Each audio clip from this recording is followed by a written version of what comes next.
Ukraine നഗരങ്ങളിൽ Russia നടത്തുന്ന ആക്രമണത്തെ എതിർത്ത് ട്രംപ്. പുടിന് യുദ്ധം നിർത്താൻ താൽപ്പര്യമില്ലായിരിക്കാമെന്നും ട്രംപ് സോഷ്യൽ മീഡിയയിൽ കുറിച്ചു. റഷ്യയ്ക്ക് ഉപരോധങ്ങൾ ഏർപ്പെടുത്തുന്നത് ഉൾപ്പെടെ ആലോചിക്കേണ്ടി വരുമെന്നും ട്രംപ് കുറിപ്പിൽ പറയുന്നു.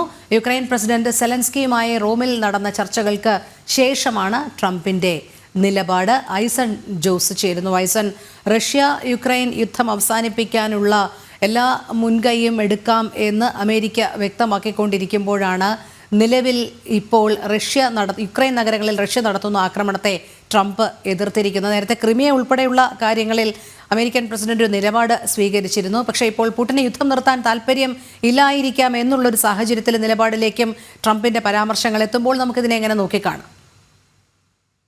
റഷ്യ യുക്രൈനുമായുള്ള ചർച്ചകൾ നേരത്തെ നമുക്കറിയാവുന്നതാണ്. അന്ന് സെലൻസ്കിയുടെ അമേരിക്കൻ സന്ദർശന വേളയിൽ പ്രസിഡന്റായി ട്രംപ് തെരഞ്ഞെടുക്കപ്പെട്ടതിന് തൊട്ടു പിന്നാലെ എത്തിയ വേളയിൽ വലിയ പ്രശ്നങ്ങൾ, വലിയ അഭിപ്രായ വ്യത്യാസങ്ങളാണ് ഇരു നേതാക്കളും തമ്മിലുണ്ടായത്. അതിനുശേഷം ആദ്യമായാണ് ഇവർ റോമിൽ നേരിട്ട് കാണുന്നത്. മാർപ്പാപ്പയുടെ സംസ്കാര ശുശ്രൂഷയുടെ മുൻപായി 15 മിനിറ്റോളം ഇരു നേതാക്കളും ചർച്ച ചെയ്യുകയും ചെയ്തു.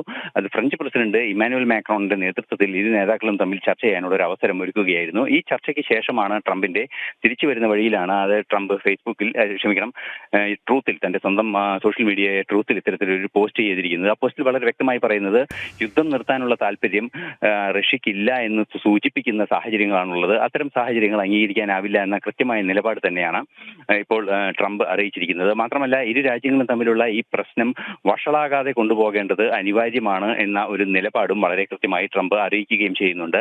നിലവിൽ സോഷ്യൽ മീഡിയയിൽ അദ്ദേഹം വളരെ കൃത്യമായി പറയുന്നത് യുദ്ധം നീട്ടിക്കൊണ്ടുപോകാനുള്ള ഒരു നീക്കമാണ് പുടിന്റെ ഭാഗത്തു നിന്നുണ്ടാകുന്നത്. അത്തരത്തിലൊരു നീക്കം അംഗീകരിക്കാനാവില്ല. അതുകൊണ്ട് തന്നെ ഉപരോധങ്ങൾ ഏർപ്പെടുത്തുന്നത് ഉൾപ്പെടെയുള്ള നടപടിക്രമങ്ങളിലേക്ക് കാര്യങ്ങൾ ആലോചിക്കുമെന്നും വളരെ കൃത്യമായി ട്രംപ് അതിൽ സൂചിപ്പിക്കുകയും ചെയ്യുന്നുണ്ട്.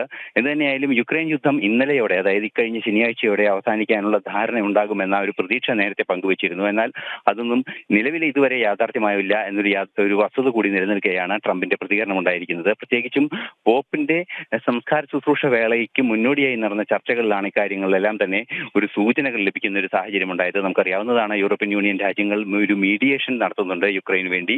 അത് യുക്രൈൻ യുദ്ധത്തിൽ റഷ്യയുടെ നിലപാടുകൾ കുറെ കൂടി ലളിതമാക്കുന്നതിനും അല്ലെങ്കിൽ കുറെ കൂടി നിയന്ത്രിതമാക്കുന്നതിനും വേണ്ടിയുള്ള ഇടപെടൽ യൂറോപ്യൻ യൂണിയന്റെ ഭാഗത്തു നിന്നുണ്ടാകുന്നുണ്ട്. ബ്രിട്ടൻ ഉൾപ്പെടെയുള്ള രാജ്യങ്ങൾ ശക്തമായി അതിനെ പിന്തുണയ്ക്കുകയും ചെയ്യുന്നുണ്ട്. സൈനിക സഹായം അമേരിക്ക നിർത്തിവെച്ചു എങ്കിൽ കൂടി ഇത്തരത്തിലുള്ള ഉപരോധങ്ങൾ ഏർപ്പെടുത്താനുള്ള സാധ്യത തുറക്കണം എന്നാണ് ഇപ്പോൾ അമേരിക്കയുടെ ഒരു നിലപാടായി സൂചിപ്പിക്കപ്പെടുന്നത്. തീർച്ചയായും നമുക്കറിയാവുന്നതാണ്, നേരത്തെ പലതവണ സൂചിപ്പിച്ചതുപോലെ ക്രിമിയയുടെ വിഷയങ്ങളിലെല്ലാം തന്നെ അമേരിക്ക റഷ്യയ്ക്ക് അനുകൂലമായ നിലപാടുകളാണ് സ്വീകരിച്ചിരുന്നത്. അത്തരത്തിൽ റഷ്യയ്ക്ക് അനുകൂലമായ നിലപാട് സ്വീകരിച്ചിരുന്നിടത്ത് നിന്ന് ഇപ്പോൾ റഷ്യ യുദ്ധം നിർത്താൻ ഉദ്ദേശമില്ലേ എന്നൊരു ചോദ്യം ഉന്നയിച്ച പശ്ചാത്തലത്തിൽ പുടിൻ ചർച്ചകൾക്ക് തയ്യാറാണെന്ന് വീണ്ടും ആവർത്തിക്കുകയും ചെയ്തിട്ടുണ്ട്.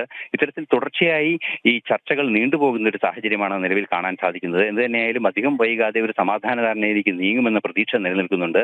ആ പശ്ചാത്തലത്തിൽ കൂടിയാണ് ശക്തമായി അപലപിച്ചുകൊണ്ട്, അതായത് യുക്രൈൻ നഗരങ്ങളിൽ റഷ്യ നടത്തുന്ന ആക്രമണങ്ങളെ ശക്തമായി അപലപിച്ചുകൊണ്ടുള്ള ഒരു നിലപാട് അമേരിക്ക മുന്നോട്ട് വയ്ക്കുകയും ചെയ്യുന്നത്. ശരി, ഐസൺ ജോസാണ് വിവരങ്ങൾ നൽകിയത്.